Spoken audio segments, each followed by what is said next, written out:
Happy Devils Wednesday! This is the State of the Fan Address episode 29, titled Road Warriors, because that's what the New Jersey Devils are. They are Road Warriors, as they are on the road 4-1-2 in the last 7 games. Boy, does winning solve everything. I am your host, Sam Wu, here with Pucks and Pitchforks editor, newly married man, big Devils fan, and the only thing I have in common with him is we're both married and we're happy, Nick Villano. Nick, how are you, my friend? I feel like we have other things in common. You have to have something in common to have a wildly successful video podcast feed like we do. So, you know, I feel like it's more than just the married thing. A lot of people are married. Oh, we do have another thing in common. We both love the New Jersey Devils. Duh. Otherwise, yeah, I guess that probably helps.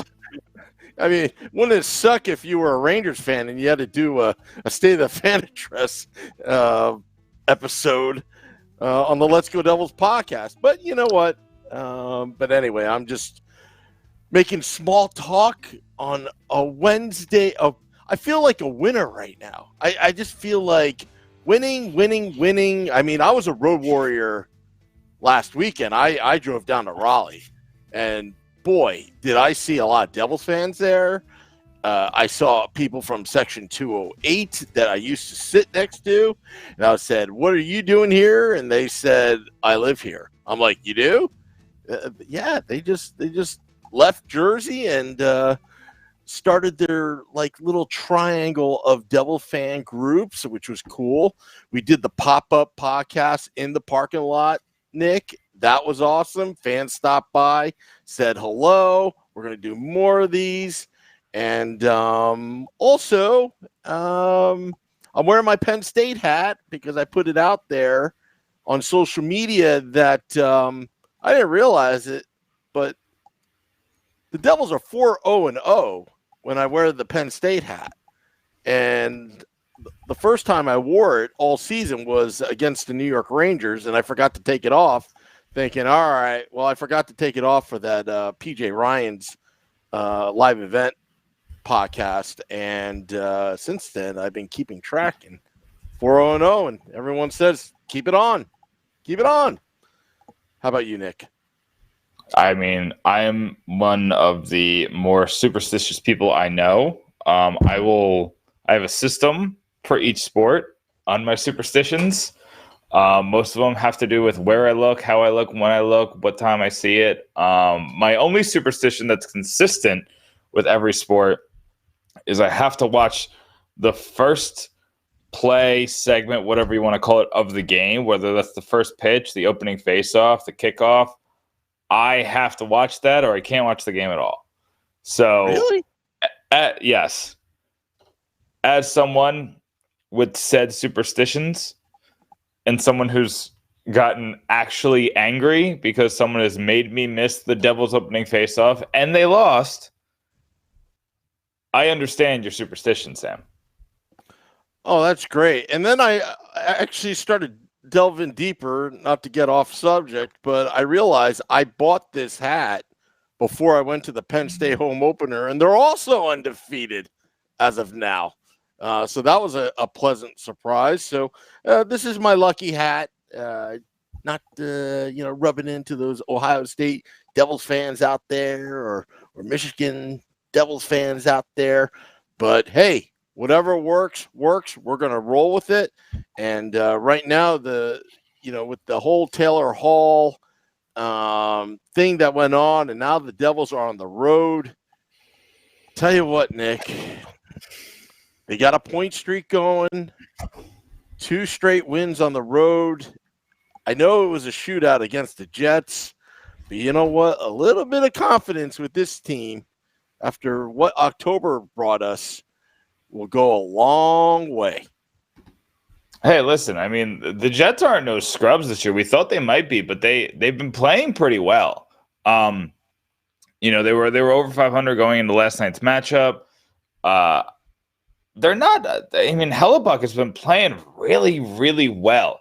So for Blackwood to go shot for shot with him was really a big test. Blackwood's been playing much better. And here's the kicker, Sam, is that the Devils are no longer in the basement of the Metropolitan Division. That space is currently occupado by the New York Rangers. And you hate to see it, Sam. I know we have a game at hand at them, but everybody else has games at hand at us. So I'm going to take this win, and I'm going to bask in the glory. But on a serious note, I think that this is about as good as you could have thought. So for the Western Canada road trip, I said the Devils need to get 5 points. That is absolutely, that is non-negotiable.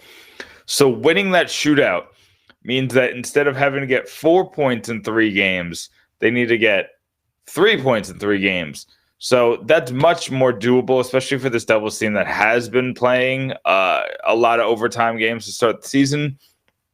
So, I think that there's a lot of good to come out of the most recent games. And, you say what you want about Winnipeg, but everything about that Carolina game said Carolina should have won. Carolina was 7-0 when they scored first going into that game. They scored first and they lost. Some insane number at home. I think they were 6-1 at home. They were 6-1 at home. Now they're 6-2. I mean, that's a lot of adversity for the Devils to face against the team that, the New York Islanders are rolling right now. So I don't want to disrespect them, but coming into the season, Carolina is the second best team in this Metropolitan Division. So the Devils kind of playing as well as they did, holding it down in the third period. It's huge. That's huge for getting this team out of the doghouse. Yeah, and we have a great special guest tonight from CBS Sports. Pete Blackburn will be on probably in about 5-10 minutes from now. I have a lot of questions for Pete. I know you do as well. How the season started, where the Devils are now.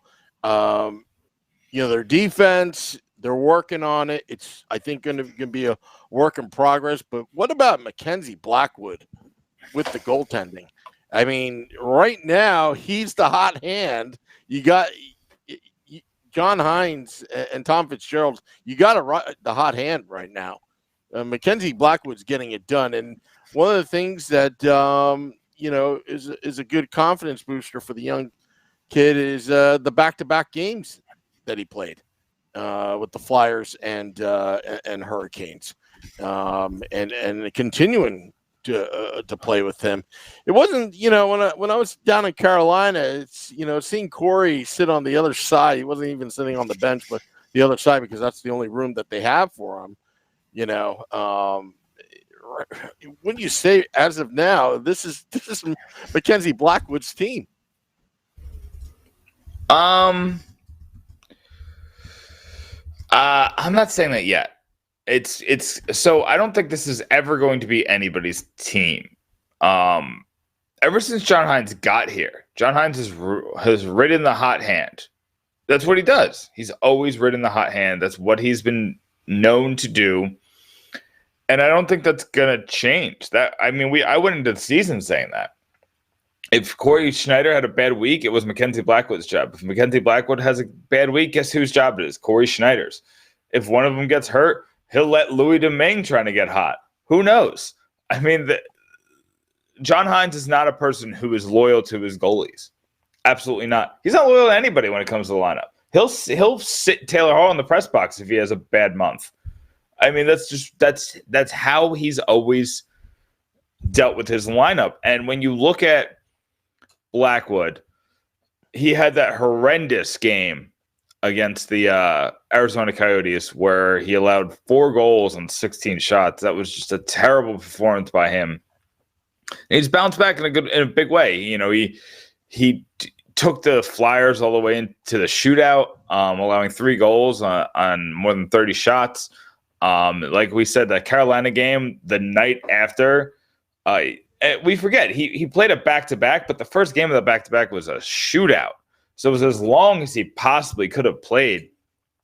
And then last night, he plays another shootout, and he stops both shootout attempts, which has been his bugaboo at times, is stopping guys in the shootout. And he allowed 1 goal the entire game, and it was a really stupid deflection goal. Like, you hate to, I don't want to say stupid. It was a good goal by the Jets. It's just, you can't, what's he going to do? The puck was going one way, and then out of the clear blue sky, it just goes another way.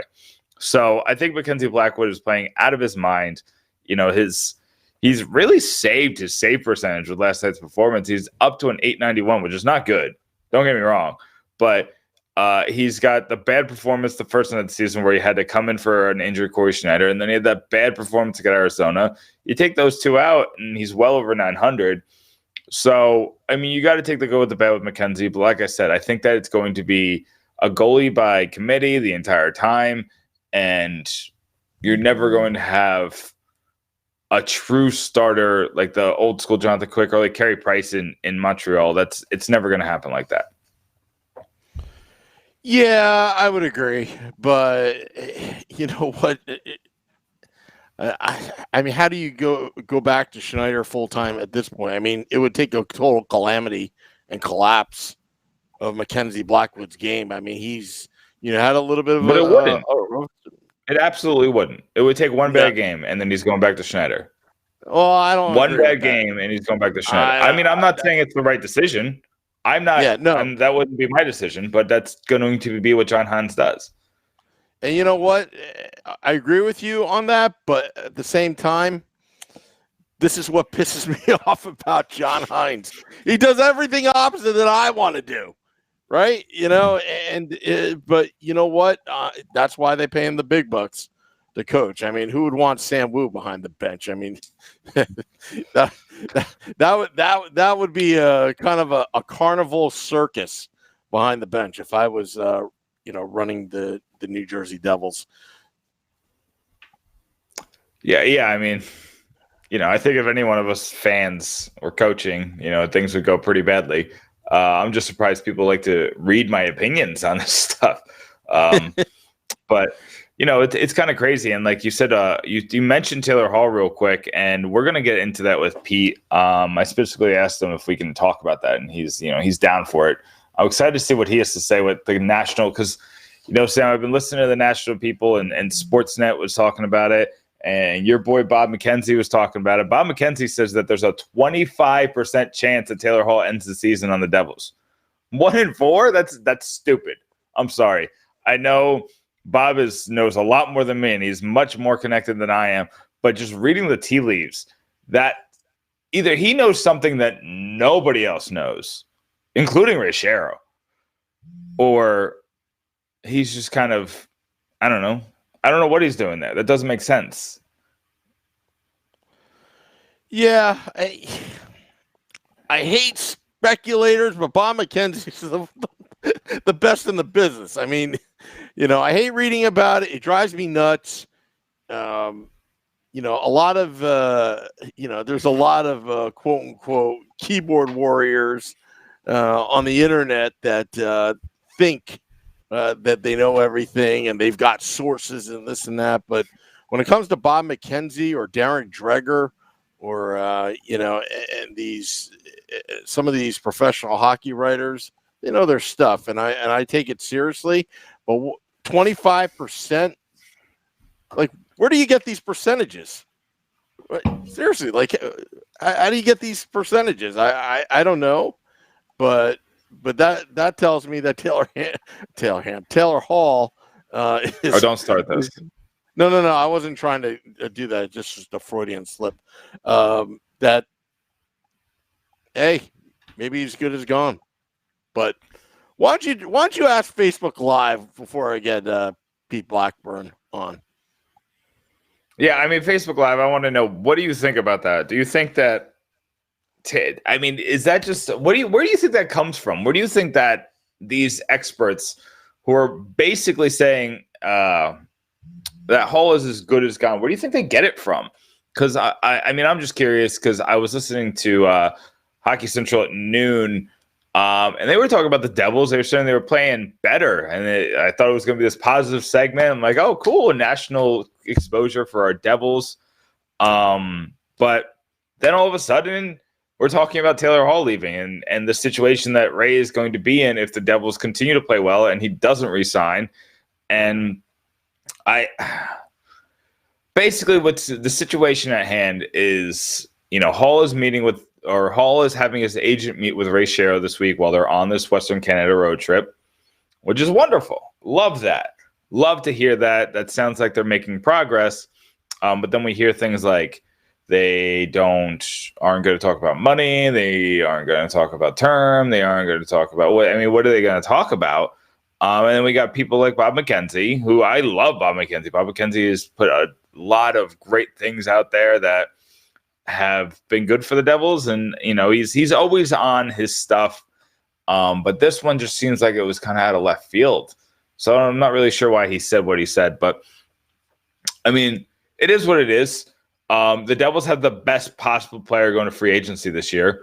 It's not even close. The Ottawa Senators would have dealt with this last year if Erik Karlsson stayed there. So, and obviously Erik Karlsson went to the San Jose team that was looking to resign him. Everybody knew that.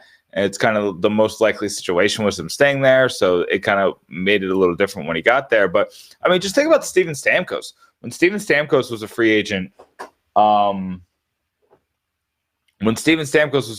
a couple of years ago, every Toronto media in the world was trying to get him on their team. Basically, the Maple Leafs just basically said he was going there. And then he didn't. So I'm not sure what's going on there. Sorry for that. I'm just trying to.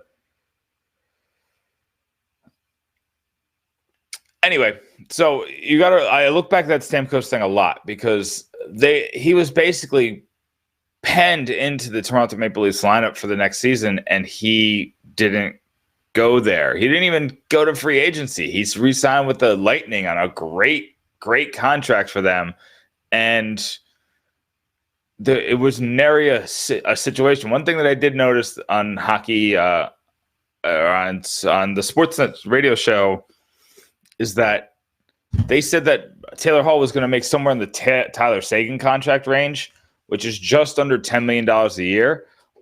If we can get Taylor Hall for just under $10 million a year, I'm taking that. I'm taking that every single day. I'll take that right now.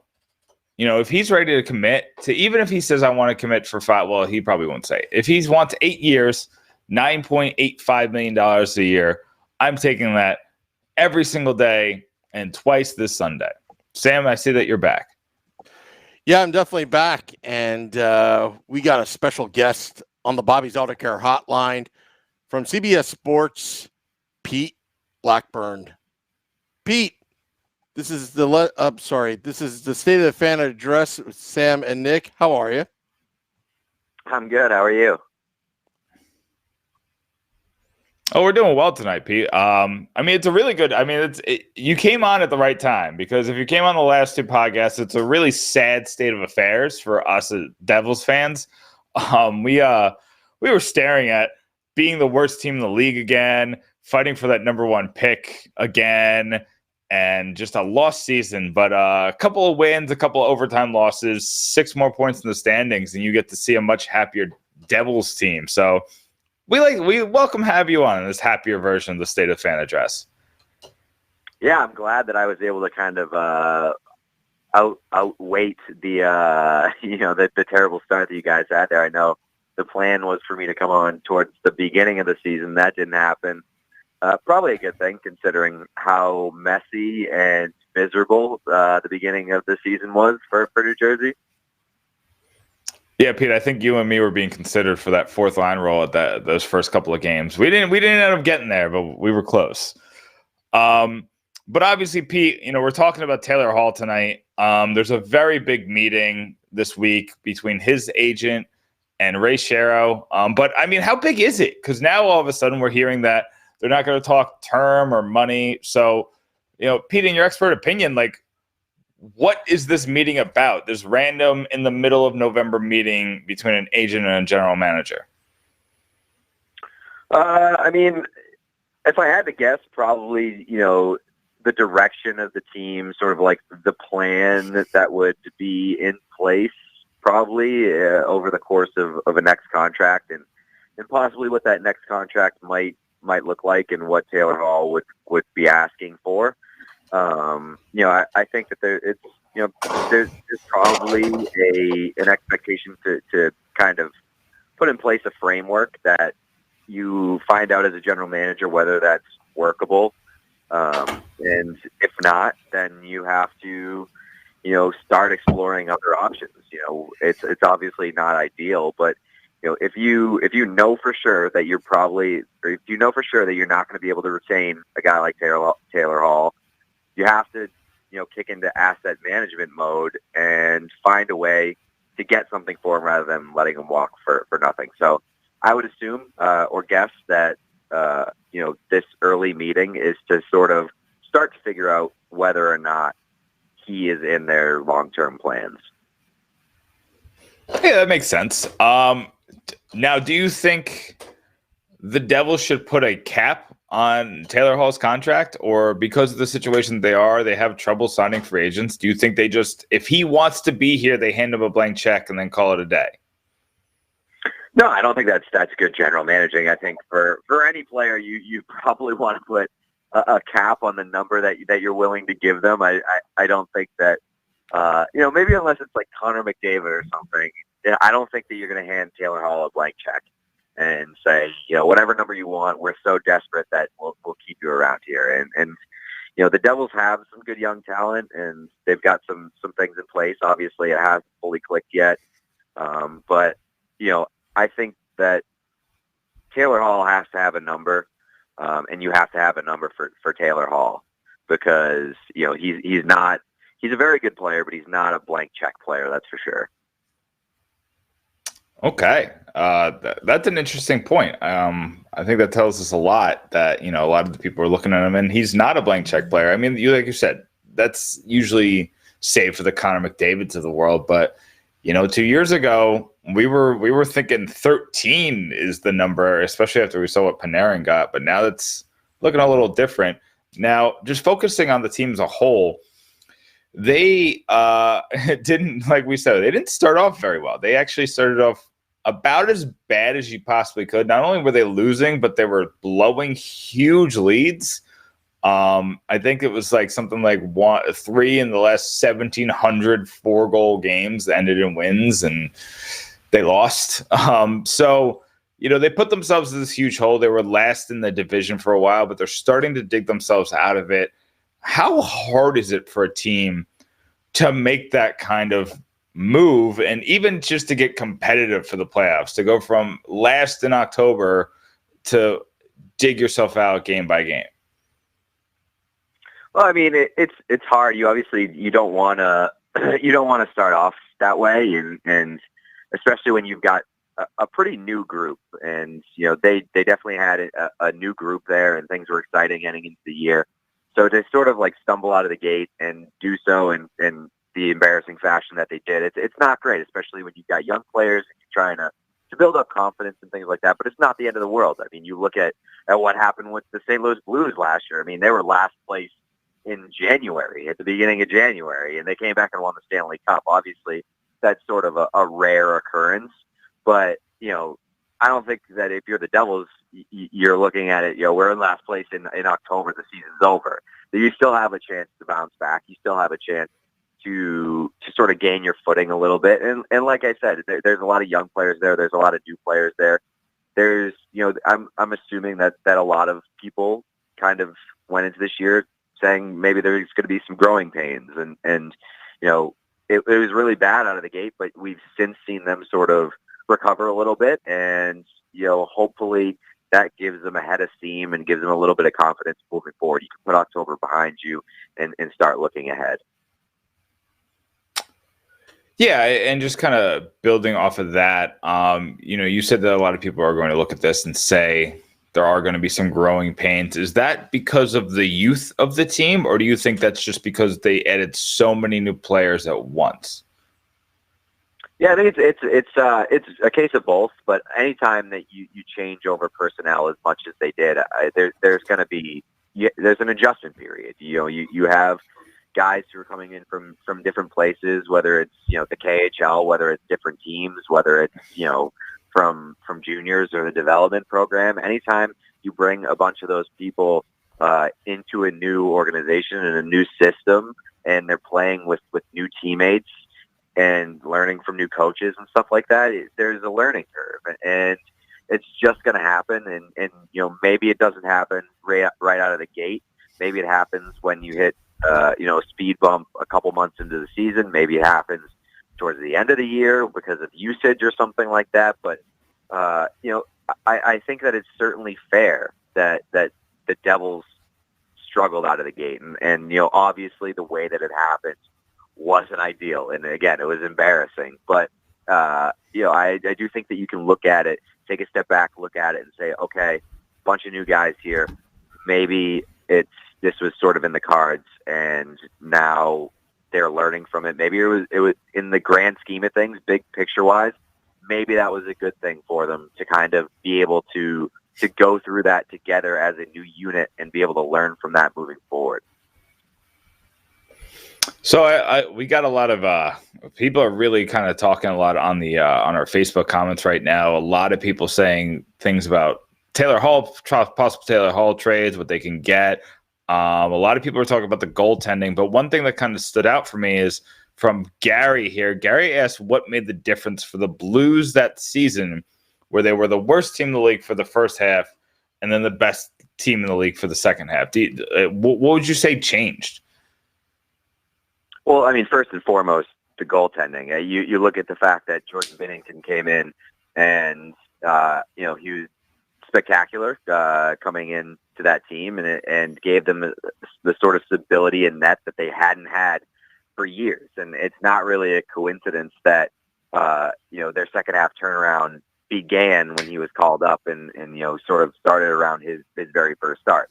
So you have that stability in that. That's super, super important. And I also think that, that was a good roster to begin with, because you look at the offseason that they had. I really like some of their offseason moves, and I think that, they dug themselves a hole, and I think a big part of that was coaching in the beginning half of the year. They let Mike Yeo go, and then they replaced him with Craig Berube. And Craig Berube proved to be a pretty good coach, and he got those guys in the room to buy in. And they really did not take their foot off the pedal the entire second half. It was spectacular, and they got that good goaltending and that stability that they needed. And I think that they were just able to gain a little bit of confidence in that room and in that group, and knowing that they had some security behind them allowed them to play a more aggressive and more of the game that they wanted to on a day-to-day basis. And, that can do wonders for a team, and it did for them. So when I look at the Devils, I think coming into this year, the biggest concern for most people was whether or not the goaltending would be good. And I don't think that you can say it has been. And, maybe you have to look somewhere else at some point. But if I'm talking about the Blues, I think that it first and foremost starts with Jordan Binnington coming in and providing a little bit of stability to that team.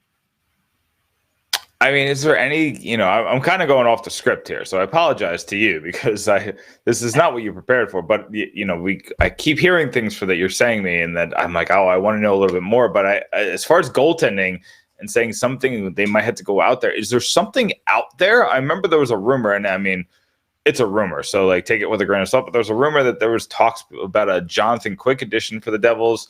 I don't usually trust those because Ray Shero doesn't let things like that leak. But it did start a conversation. Is there somebody out there that you think would be interesting for the Devils to kind of target? I mean, Jonathan Quick would be at the very bottom of that list for me. I mean, he has been absolutely awful. He's been absolutely awful this year, and I really think that he's. I don't want to say he's toast, but he's pretty close to looking like he's toast, and he's certainly lost a bit. I wouldn't take on that contract, but a guy that I would say would be very, very interesting, and he's playing right at this moment, is Jimmy Howard, and he's on a team that's very, very bad in Detroit, and I know that he didn't want to leave Detroit. I thought that the San Jose Sharks should have pursued him. I thought the Calgary Flames would have been a good fit for him down the stretch. He was having a really good year, and both those teams desperately looked like they needed goaltending. So he didn't want to leave Detroit last year. He signed another one-year deal, but the team is really, really bad this year, and he's getting up there in age. So if he wants to compete for a cup, he might be willing to go somewhere else now. And I think the Devils, if they wanted to add goaltending, that might be a smart place to look. I don't think that there's going to be a ton of goaltending across the league. It's, sort of a luxury that a lot of teams want, and, not a lot of teams are willing to give it away unless they're absolutely awful. So Jimmy Howard probably at the top of that list for me. Yeah, I mean, that's an interesting point because another former Red Wings goalie is Peter Mrazek, and he played really well for the Hurricanes down the stretch and kind of carried them into the playoffs. And obviously they have a much better defense than the Devils have, but that is an interesting name to kind of keep an eye out for. Last thing from you, Pete, tonight. We've kept you for longer than I thought we had you already. The time has flown by with us, but we got to talk about hype. We got to talk about, I feel like the New Jersey Devils have been like the Cleveland Browns of the NHL. Like, they made all the big moves this offseason. They brought back their stars that were already here. Ray Sherrill looked like a genius. Everything thought it was going great, and the wheels fell off the wagon.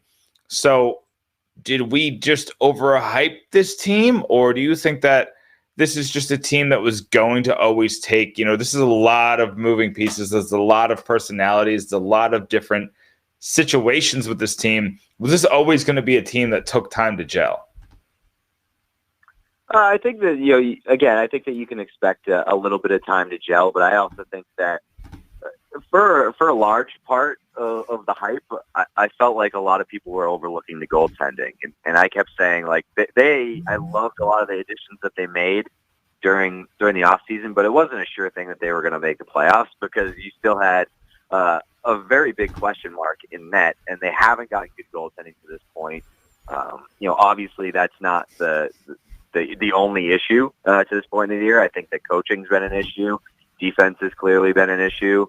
Special teams has been an issue. So, I think that the talent is there, and if it starts to sort of gel and you're still not seeing results, it's probably going to be because of the goaltending and because of the coaching. Those are the two biggest concerns for me. But yeah, I do think that there was the hype was a little bit overblown because of those issues that were sort of overlooked. But I also think that, big picture wise, the hype had legs because this is a team that's building for the future, and they got a few really, really nice pieces, and I like some of the moves that they made. So there's good reason to be excited over that, especially if you're trying to convince Taylor Hall to stick around beyond this year. So obviously it hasn't gone particularly to plan at this point, but I do think that if you're the Devils, you kind of have to keep a big picture mentality and say that, you're still kind of heading in the right direction.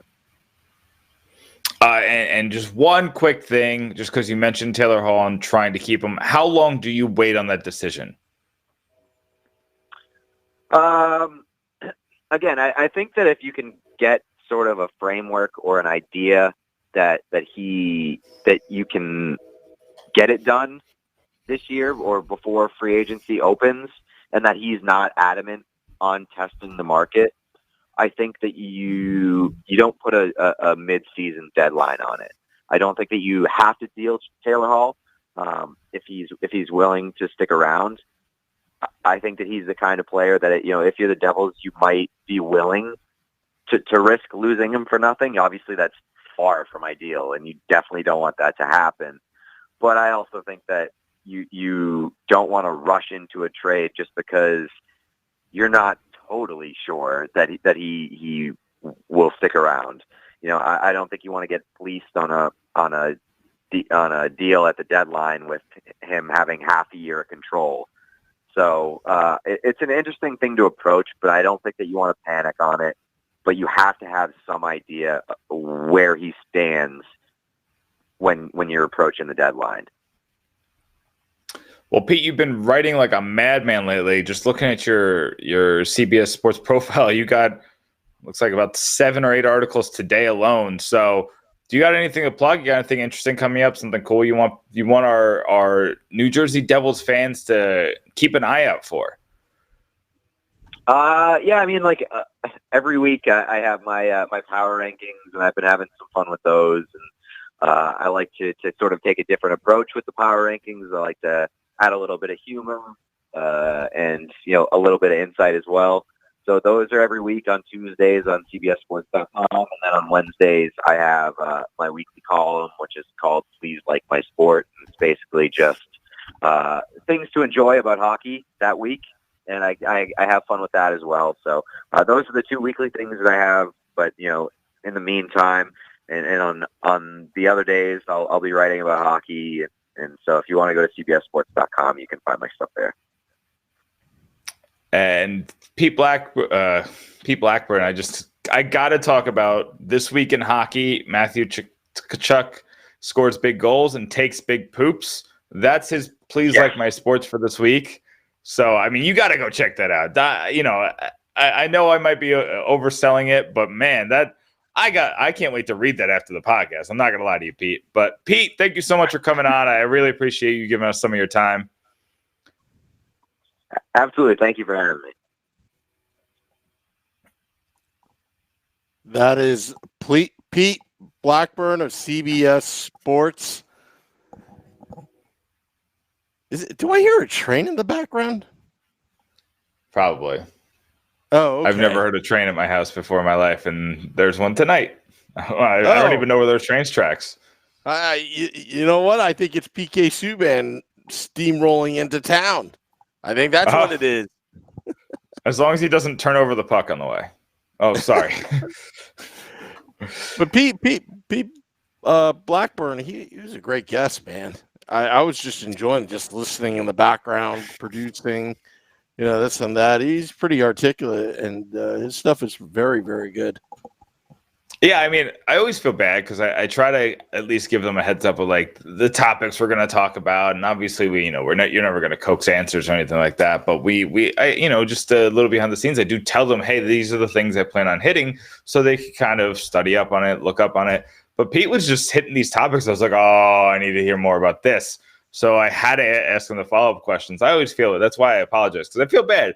I don't know how much you studied up in this thing that you just said one sentence about, but you said the sentence that I really need to know more. And, but he was great. I mean, he had all that stuff on the top of his head. He didn't need, he doesn't need the prep. Apparently he's got the prep already done. So, you got to love it when, we know what we're going to get out of a lot of our Devils guys. And a lot of the guys, we know and we trust, and we've been around for a long time. And then, we always, we did this with Jackie Spiegel, who's another one. And I feel like, Sam, we're really lucky because we've had a lot of really good guests. When you listen to a lot of radio shows, and, a lot of them are daily. So, obviously the volume is higher, but every so often they get a dud and you're just like, oof. And we just haven't. Pete Blackburn, another guy just going on the list of really good people to talk hockey with. And, I'm excited to see a lot of his stuff. Yeah, and we've been fortunate. State of the Fan address. I don't know if it's in the works. Bryce Salvador, didn't he say to call him in November to hold him accountable for what he said at the beginning of the season? I mean, I called him in November, so just we'll see what's happening. That's in the works. Let's just say that. Okay. All right, but so. one thing that Pete mentioned was the goaltending. I'm glad he said that Jonathan Quick would be on his bottom of his list because he would be on my bottom. But do you think like that whole Jimmy Howard scenario? I mean, obviously, that was Pete's, opinion. But I mean, who would you give up for Jimmy Howard? Would you have to give up a lot to get Jimmy Howard at this stage of his career? It will end on a one-year contract. I don't think you give up much at all. Let me see. What did the Hurricanes give up for Mrazek? All right, this isn't loading very fast. I think that it can't be a lot because the Devils don't have a lot left to give, and the Devils are not a good enough team to be giving away all of their draft picks. They just can't. They can't. So the Red Wings traded Mrazek to the Flyers for 2 conditional picks. It was a conditional 4th and then a conditional 3rd in the year after. I'm not. So they were guaranteed a 4th rounder. That's not a lot for a guy who's playing well. But I remember last year, weren't they asking for like a 1st round pick for Jimmy Howard or something like that? If you don't want to trade the guy, you want the guy to spend the rest, maybe Jimmy Howard just wants to retire in Detroit. I'm not sure about Detroit's goalie situation and what it's like behind them. I'm not going to lie to you. I'm not going to pretend that I know, but I think, I want to see what happens with Blackwood. I kind of want to let them ride Blackwood a little bit. I think he's ready. He played half a season last year, so he's been stretched out a little bit. You got to stretch him out a little more. You got to anticipate a possible wall that he's going to hit. But you got to remember the year that Keith Kincaid carried the Devils to the playoffs, when they called on Schneider in the playoffs, he was fantastic. So maybe what you have to do is you have to ride Blackwood for all he's worth, seldomly use Schneider, and then Schneider is that secret weapon that you have, that Cam Ward to Martin Gerber, but kind of the opposite. That maybe you could ride for that end goal. Let him kind of, he's not a guy who could play 70 games or 65 games anymore. He's not. That's not Schneider. He can't do it. He's older. He's got hip that's had surgery on it, multiple times. He's been out with every ailment that you could think of. And he's been rough the past, is it 4 seasons now for Sam? It's at least 3. He's been hard to watch. So it's rough because it was just 4 seasons ago that he was one of the best in the league on a bad Devils team that had nothing around him. Now they have everything around him and they just need him to, I don't know. I also kind of, I hold myself back from kind of going overboard because I saw Schneider do some spectacular things at the beginning of the year, and he just got let out to dry by a defense that had no chemistry. And it took until this long for Hines to find the right connection with Subban, which is huge. PK needs the right guy next to him. And I'm as surprised as anybody that's Damon Severson, but it looks like. And then Sammy Vatanen's playing much better. And,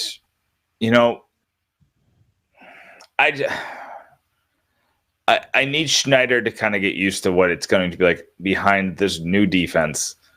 But you can't wait and give him a lot of reps when you have Blackwood playing well. So play Blackwood until the wheels fall off, but know when the wheels fall off, you got to have Corey at least try. Yeah, well, right now, one game at a time. The Devils have a game Thursday. Just ride the hot goalie right now. That's all. That's all you could do. Oh, absolutely. You absolutely have to ride the hot goalie. Michael Govich says that Schneider's shot, and Michael, I love Schneider. I do, but I can't. I'm having trouble arguing that maybe his best days. I mean, his best days are clearly behind him. But he has these flashes where he makes these amazing saves. He goes side to side. He makes a ridiculous save. The thing with Schneider that bothers me is that I can't put my finger on what he's doing wrong. I go look at it and be like, well, you should have saved that. I could do that. But I can't figure out the long-term thing where, hey, he's doing this, and these are the mistakes that he's making, and he needs to fix that mistake. It's not a speed thing. It's not a side-to-side thing.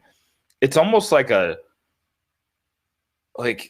thought process thing. Like he loses his train of thought for a quick minute, and then he gets himself out of position, and then he tries to really quickly get himself back into position. Or sometimes it's a shot from a bad angle or a shot from far away. I mean, he's allowing those shots from far away again, which was his big problem last year, and that's just worrisome. And Todd McConnell says we need Chris Terreri back as goalie coach. I thought Rolly Melanson was doing a good job, and then it just kind of fell off a little bit all of a sudden. I don't understand what's going on. But you can't blame Rolly Melanson for what's going on with Corey Schneider, but then not give him credit for what's going on with Mackenzie Blackwood. We have to. Oh, JD, yeah, or he handles the pucks. Schneider will never be a good puck handler. It's just kind of funny that we went from the best puck handling goalie in the history of the game in Martin Bernard to Corey Schneider. It's just not his good thing. I mean, but I gotta give Schneider this, is that Schneider is 100% about this team, and he's rooting 100% for Mackenzie Blackwood to win every single night, as he did when Keith Kincaid was on that winning streak. He is 100% all about the Devils and wants to win here, whether it's him in net or it's Mac Black in net. So that's that. I got to give it to Schneider. He's a stand-up guy. I just hope he could figure out what his issues are and he can kind of just get the focus down. Yeah, I think everybody wants Corey to have success. It's kind of sad, but changing gears, Nick. I didn't know how to transition that. We're playing the game, and I'm actually intimidated by our next guest on the Bobby's Auto Care Hotline, Tyler Kelly of Pucks and Pitchforks on the Bobby's Auto Care Hotline. Tyler, are you ready to lose tonight? I got my Penn State hat on. I guess as a Devils fan, recently I'm always ready to lose, but maybe not tonight. Who knows? Well, Tyler, we have a very interesting game tonight. Now, if you haven't heard before, and you're a first-time guest or your first-time listener to the Let's Go Devils podcast, we play a game at the end of every podcast, and I try to market them around game shows of yesteryear and game shows of today. So today I have a very special game. Now, have you guys heard of Are You Smarter Than a Fifth Grader?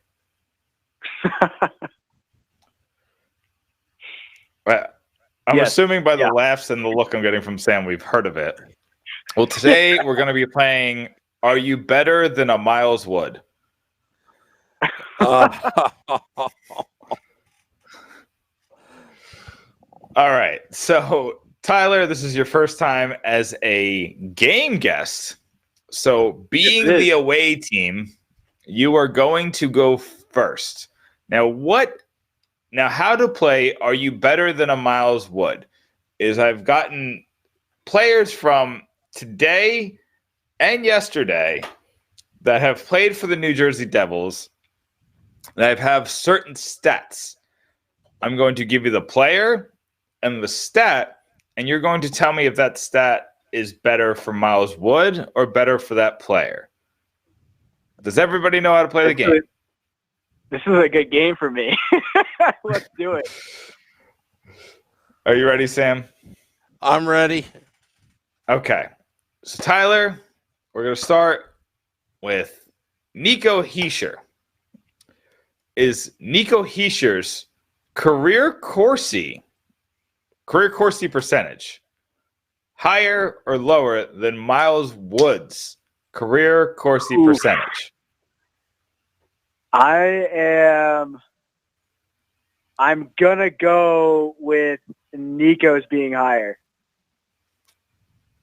Okay, Nico's is higher, but it's by a surprisingly low amount. Nico Hischier has a 50.1 Corsi percentage over his career. Miles Wood has a 49.9.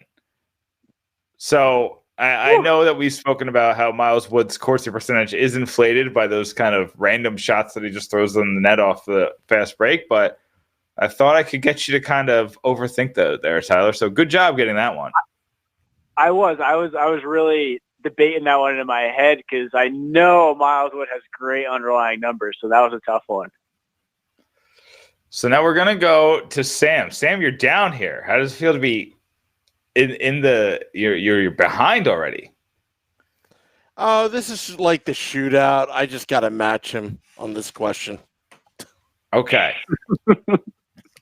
Now, a couple weeks ago, the Let's Go Devils podcast had Cam Jansen on as a guest. That's the flagship show on Sunday nights at 9.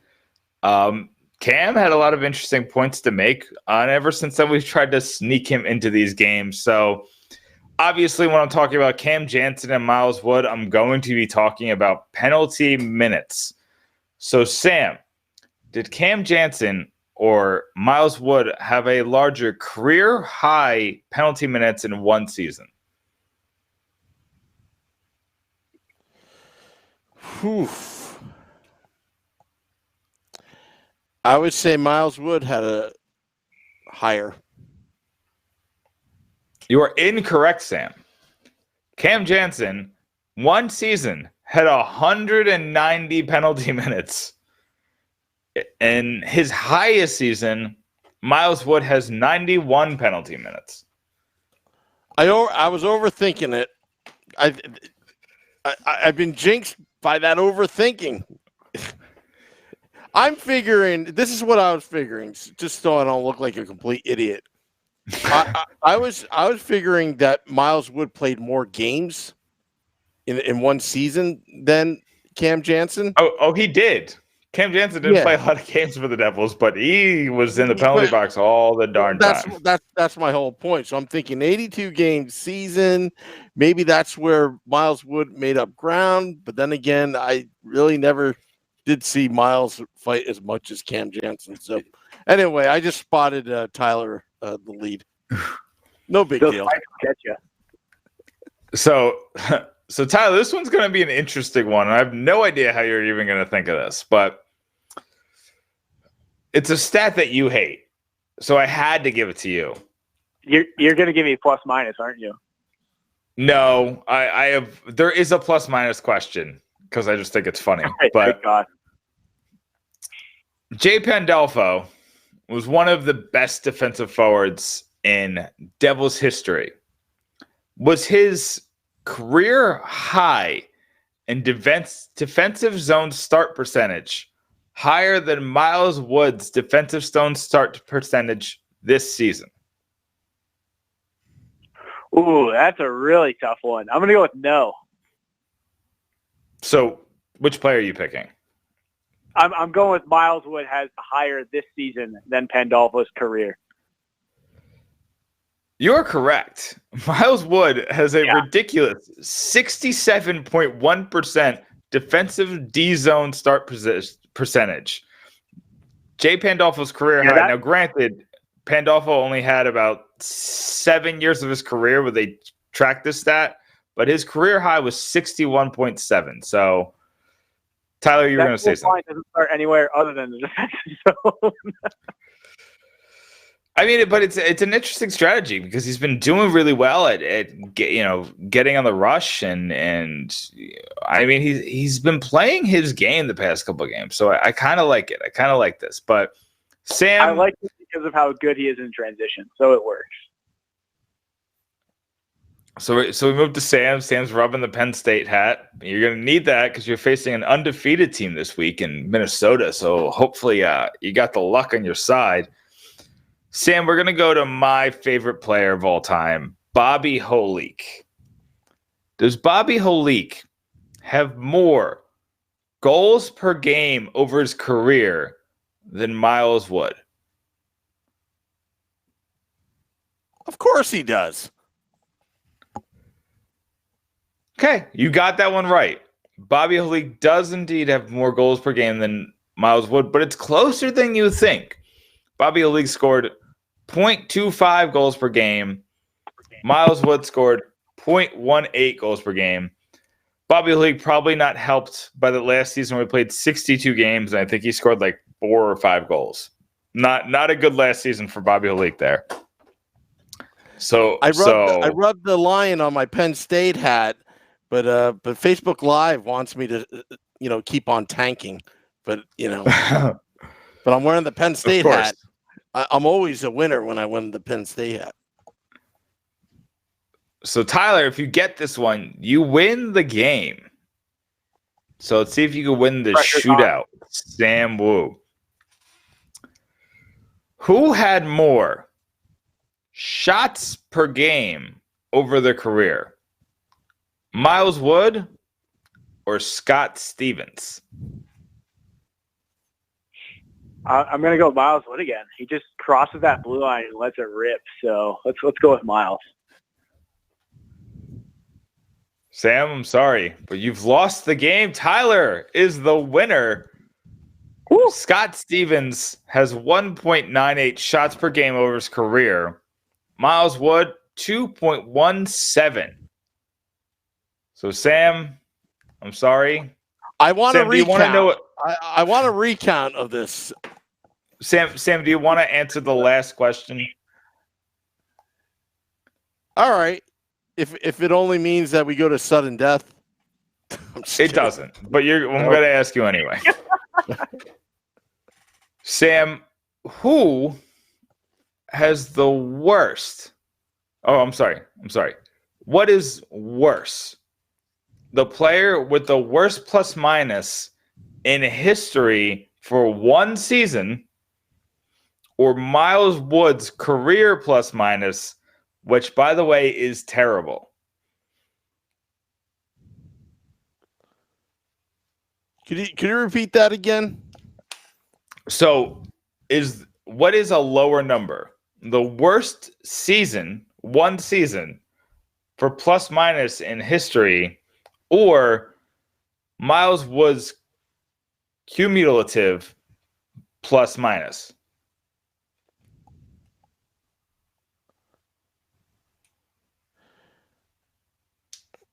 The first answer. You're right. It's Bill Mickelson of the 1974-75, I believe, Capitals. He had a minus 82 in one season. Miles Wood's career plus minus is minus 41. That one was special just to make Tyler cringe the entire time I asked that question.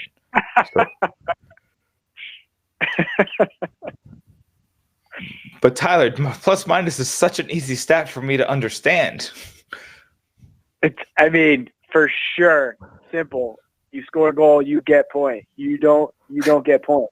However, it is the worst stat in hockey. Well, Tyler, you're leaving your first time on the Let's Go Devils podcast State of the Fan Address game as a winner. Tyler, how do you feel? I feel great. I went for 3 for 3. It's great to be a winner. Huge victory for me. Huge victory for the Devils. Huge victory for America. So, Tyler, now that we have you on, just one quick question. What do the Devils do with Taylor Hall with this meeting coming up? Oh, boy. You said one quick question. I mean, it was quick on my part. My part was quick. I already asked it. Man, so it's really tough, right? Like Taylor Hall, you look at him, like, and you look at his raw stats right now, his points. He's hot right now. He's got a ton of points. He's a point per game right now. But his underlying numbers haven't been great, and sure, he's shaking off some rust. And the Devils are going to talk to him, and it should be. I mean, from what we've seen, they haven't talked numbers or anything like that. They haven't talked term or numbers yet, so they could be incredibly far apart. And if that's the case, if Taylor Hall comes in saying, "I want $12 million," then I think Shiro's just going to walk away and say, "Call me when you actually have a realistic offer or realistic demand." But I don't think he's going to do that. I know, like, despite the booing and him talking about the fans and it being a tough environment to play in when you're getting booed, I think despite that, he really does actually enjoy playing in New Jersey. So I think he might come with an actual realistic contract expectation. And if you can get Taylor Hall under $11 million a year, like, you have to do it. And I'm not going to be upset if they extend him. I'm not going to be upset if they trade him. So whatever's best for the franchise long term, and that could be trading him. So, but I think Shiro needs to go in and offer him something similar to that Mark Stone deal and see if it gets it done. And they don't have a lot of time. They've got really like 3 months to make a decision one way or the other. So clock is ticking. Yeah, the one thing I heard that was interesting, and I mentioned this before we had Pete Blackburn on, is that the guys at Hockey Central at noon were saying that they think that Hall could sign for that Sagan deal, which is around $985 million. And if you get him 9 years, $985 million, I'm very excited. Yeah, absolutely. And the Devils probably have to pay a little bit more than that because of the tax difference between Texas and New Jersey. But, I mean, totally worth it. Like, pay Taylor Hall $10 million. I'm on board. Don't pay Taylor Hall $12 million. I'm not on board with that. But if they could get that second deal, I'd be happy. Anything in the $9 million range would be a great deal. I mean, he is still legitimately, despite a slow start underlying number wise, he's still legitimately a top 3 left wing in the game. So if you can get him for that price, especially in New Jersey, then you do it. You lock him up. So that'd be great if that's what he's looking for. However, his agent is Darren Ferris, and we know how he is in negotiations. So we'll see. We shall see. But the good news about the Darren Ferris thing is I think Hall just would rather get this done rather than Mitch Marner, who has the same agent, but he kind of just wanted as much money as he could. But Tyler, I very much appreciate you coming on the show tonight. You won the game. You gave us some good insight. And we'll look forward to your next piece on pucksandpitchforks.com. Yeah, thanks for having me on, guys. Thanks for playing the game, Sam. I appreciate it, and it's always good to be on. So have a good one, fellas.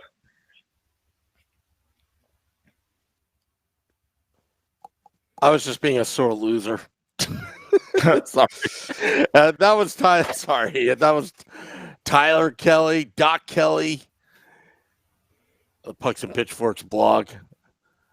Yeah, I was just being a sore loser. I was like not going to give him an outro, an exit, just because actually he's a pretty smart dude. He was dominant tonight. He was unstoppable. Yeah, and all I could come up with the trash talking in the Facebook Live is, yeah, do you guys want me to tank? You got to do better at the trash talk, Sam. You got to do better at the trash talk. Oh, I know. I'm just exhausted from the Raleigh trip. I got back late last night, and I'm just off my game. I was off my game when I patched in Pete Blackburn, and then Tyler and I, he didn't know it was me when I called before. There's been that type of podcast. Everything is a little bit off, but it was a great podcast. We got some great insight from both guys, and I'm pretty psyched. And tomorrow we got a big game. Big game on the west coast, Canada. Yeah, I mean, we got big back-to-back games, and a lot of people pointed out that Schneider has been named as believe it's. I see a lot of people saying he's been named as the starter in Edmonton. So, we get to see what Schneider can do. He's on the road. He can kind of clear his head. He's had some time. Let's hope he can give us something, Sam. Yeah, I think he will. I think he will. And you know what? It's always good to have him back there because to have a mentor, experience. I just want to see him have success with this team. I agree. You hear the music? You hear the cue? We had a pretty good crowd. We're dancing our way out of here. Yeah, we had a pretty good crowd tonight. We did. On our social media pages. Facebook.com/Let's Go Devils podcast. Sam, I don't know what I'm going to write tonight, so I don't know what to plug. I'm going to write some devil stuff for you to read tomorrow morning. So go to pucksandpitchforks.com and you'll be just as surprised as I will be. How about that? How's that for a plug? That's that a great enticing plug. you? Oh, yeah. And there'll be some pop-up podcasts in November, folks. I'm going to just pop up out of nowhere and just do a podcast. Say hello. This is me popping up. Oh, yeah, just like that. I may go to the Jets-Giants game this weekend and do a pop-up podcast in the parking lot. But you're not going to recognize me because I'll have a paper bag over my head. I mean, can we just put a paper bag over that stadium and just not broadcast that game? Yeah, well, I'll have a paper bag over my head, but I'll have my Penn State hat on top of it because the Devils are going to be sweeping through Canada this weekend. You get it? Sweeping through. Do better, Sam. I need you to do better. I know. I'm off my game tonight. Want to thank all the listeners and fans watching and listening in. You can find our podcasts on letsgodevils.com. We're actually streaming live there right now. Go check it out. Also, one last thing I want to plug. Oh, I forgot. But, okay. Yeah, but... Oh, and also, just want to make a quick mention. When you go to Apple Podcasts and you search New Jersey Devils, guess who comes up number one? The Let's Go Devils podcast platform, which is great. Over 32,000 total downloads, over 250,000 views as we're growing. Nick, great podcast tonight. Any of the final words? Just make sure that you're listening to us, you're reading us. Consume as much Devil stuff as you can, because we got a lot of fun stuff coming out. Sam. Absolutely. And till next time, let's go Devils!